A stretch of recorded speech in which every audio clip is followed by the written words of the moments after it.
Hello and welcome to a brand new episode of Audio Inside Scoop. We have had an exciting start to our dive into party boxes, starting with the brand new Klipsch lineup. If you guys are thinking about getting one of these guys for the holidays, you are in the right place. We started with the Vegas, which is the smallest in the line. Then we had a chat with Roy Delgado, the principal engineer at Klipsch. Now let's talk Miami. After that, we'll grab either the New York, or we could start cracking into JBLs and other products in the space and see how these Klipsches compare side by side with those guys.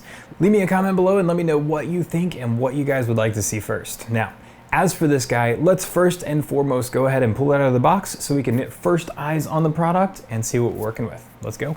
I'm gonna take it into the other room and we'll unbox it in there. So in the box we have our Klipsch Miami Owner's Manual, we have our warranty information, and we have our safety and legal information here. Next we have our powered cable and our included wired mic. And lastly, of course, we have our Klipsch Miami. There it is, guys, the Klipsch Miami. Now, first impressions, it looks and feels great. It seems to have a very sturdy build. I noticed that we have the same and different handles when compared to the Vegas. We first off have the same nice rubber grip, very sturdy, built into the box handle, but then we also have this additional telescoping handle, which is great. It makes it easier to pull around the house with your wheels. The Miami also has the addition of wheels. Awesome first impression just pulling it out of the box, but before we dive any deeper though, let's take a look at some quick specs. First off, let's get price out of the way. MSRP on this guy is going to be $699.99. As for size, we're coming in at 12.7 by 26.2 by 13.5 inches, and for weight we have 40.7 pounds. Waterproof rating is IPX4, so splash resistant. On par with most of these on the market today. This is not going to give you the ability to submerge it, but take it to the beach, to the pool, on a job site with a bit of rain, should be just fine. As for battery, we show 18 hours of battery life with the lights off and 10 hours of battery life with the lights on. Lastly, we have Bluetooth. Here we are showing Bluetooth 5.2. Also, for those of you set on getting one of these in the series, but going back and forth between these models, here's a side-by-side compare of these quick specs compared to the Vegas. You'll get quite a bit more oomph and low end out of the Miami. To be specific, we're looking at 105 dB max output and the ability to dig down to 40 Hertz in the Miami. This is compared to the Vegas coming in at 95 dB and 49 Hertz on the low end of the Vegas. But it'll come with the trade-off of just under double the size and volume and almost 3 times the size and weight. Just a matter of kind of which suits your needs best. Now, specs out of the way, let's do a top to bottom coverage of the speaker, including the buttons, knobs, ins and outs, and just everything that it does. Starting up top, we have the handle I was mentioning earlier. Super sturdy, and I love the inside grip. Then there's this telescoping handle. Other than that, the top of the speaker and the controls are going to be the same as we saw in the Vegas. Under the handle, we have a slot here for your phone or tablet. Moving down, we have our mic control knobs, which include mic volume, bass, treble, and echo. Below that, we have our track forward and back buttons. Then we have our sound effect buttons, which include air horn, record skip, and applause. Moving down, we do have the ultra bass button to give you a little bit more oomph when needed. Our light mode on the left here is going to change between light modes. Volume knob on the right will control your volume. Then in the middle, we have our source button to change between active inputs, our play pause button, our Bluetooth button, and our broadcast button. Your Bluetooth button is going to be used for the initial connection, and the broadcast button will be used for multiple speaker connections, which can be set up as a stereo pair or broadcast to several compatible speakers. And finally below that, we have our light mode button to turn off the lights or select which lights are active. And lastly, here's our power button. A single tap will show how much battery life is left in your device, and a press and hold is used to power it on or off. Flipping around back, we can open our first flap here to reveal this panel. We have a guitar volume knob on the left, a mic gain on the right, USB in the middle, which can be used to charge your phone or tablet or any other device, I suppose. You can also plug in a thumb drive here with audio files and play directly from the drive. In the middle, we have our aux in and out, which are both 1/8 inch or 3.5 millimeter jacks, and then our guitar in and mic in, which are both 1/4 inch inputs. We do have that microphone included in the box as mentioned and shown earlier. Here it is, but you can use any 1/4 inch mic here. Lastly, below that, we have a flap to reveal our power input, which is a standard non-polarized cable, which is also again included in the box as we saw earlier as well. Now, as for the rest of the speaker box, we have our front metal grille, which feels like it could really take a decent beating. I'm not going to test this because I'd prefer not to destroy it just yet, but it does feel pretty solid. We have our bottom panel, which has these rubberized feet to keep it from walking, our wheels, and our pole mount. And lastly, we have our side panels here, which I absolutely love. Check this out. When you fire up the speaker, not only do the front lights come on, but you have these side lights with the Klipsch logo as well. My favorite light mode is this tracing bit here.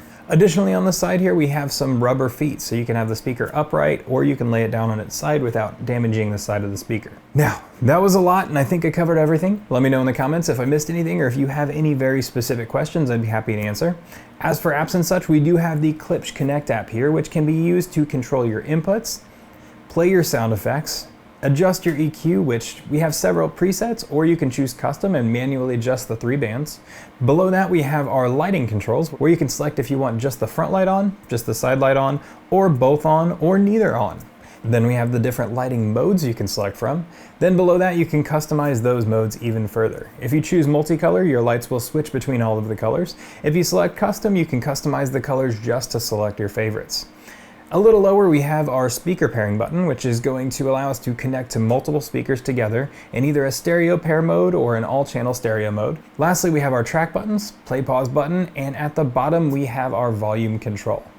Now let's talk about drivers, power, and frequency range. As for the drivers, we have 2 5¼ inch woofers and one 1-inch horn-loaded compression driver. Now, I put an emphasis on horn-loaded because that is Klipsch DNA right there. And to take that one step further, they didn't just slap in a horn in the box and call it a day. This new line of party speakers actually pulled in Klipsch's legendary principal engineer, Roy Delgado, to assist with the design and tuning of these speakers. For those of you guys that don't know much in the way of the history of Klipsch, Roy worked directly with founder Paul Klipsch himself and is the man responsible for updating, maintaining, and essentially making the Klipsch heritage line what it is today. He's also responsible for designing and implementing much of the Pro and Cinema lines that Klipsch has to offer.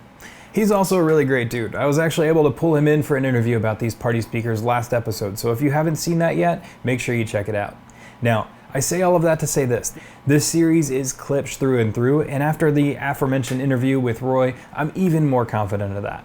One other note before we get into sound is going to be the ports. If you look closely, you can actually see that the ports are on the face of this product, and this is true in every product in this series. Why this is noteworthy is because most products in this segment have rear-firing ports. This is great if you have a speaker in a corner or against a wall, but what about when it is in the woods or on the beach or basically outdoors at all? In theory, we're going to lose a lot of bass response with the rear-ported design. In theory, this should assist with that and help keep the desired sound profile in any environment. We saw this in the Vegas, and I anticipate we will see this here as well. I'm going to give it a listen, and I will be back soon with my thoughts, guys. See you soon. And I'm back, and most importantly, how does the Miami sound? Well, it sounds great. I said this with the Vegas, and I'll say it again here. I feel like this is what I have been missing from my portables. It's super full, it's rich, it has crisp highs, really accurate punchy lows, even more so than the Vegas. It sounds like a live performance on the go. A pop-up concert wherever you go. As for volume, it can get pretty loud. I wasn't able to push to full volume in small rooms or even in larger rooms. Outside though, I had this thing bumping and it sounded great. Similar to the Vegas with those front-firing ports, placement really didn't seem to matter much.